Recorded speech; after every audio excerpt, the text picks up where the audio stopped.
KTV update.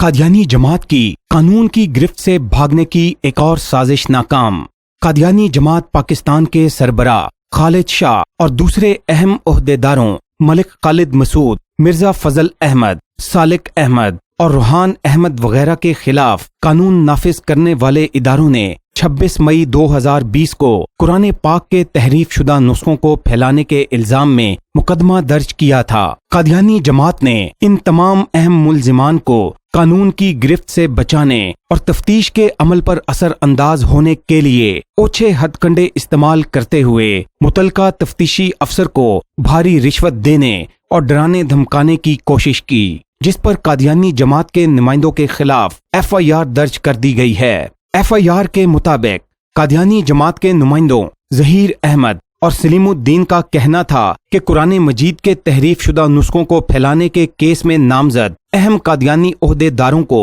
बेगुनाह साबित कर दिया जाए, जिसके बदले में कादियानी जमात बतौर रिश्वत भारी रकम अदा करने को तैयार है। बसूरते दीगर हम ये काम किसी और तरीके से भी करवा सकते हैं। मुतलका अफसर ने जिम्मेदारी और ईमानदारी का मुजाहरा किया और बरवक्त कार्रवाई करते हुए कादियानी जमात के नुमाइंदों के खिलाफ तफ्तीश के अमल पर गैर कानूनी तरीके से असर अंदाज होने, रिश्वत देने और डराने धमकाने की दफात के तहत मुकदमा दर्ज कर लिया है। इस तमाम तर मामले पर सीनियर वकला advocate Ali Jasim Butt, advocate Sheikh Nawaz, advocate Sajid Lashari और एडवोकेट आफ्ताब फरूक का कहना था कि हुकूमत को चाहिए कि वो इस तमाम तर मामले का नोटिस लेते हुए ऐसे गैर कानूनी हथकंडे इस्तेमाल करने वाले कादियानी अनासिर के खिलाफ भरपूर कानूनी कार्रवाई करे और इदारों में मौजूद ऐसे अफराद की निशानदही भी करे जो कि कादियानी जमात की गैर कानूनी सरगर्मियों में मदद जारी रखे हुए हैं।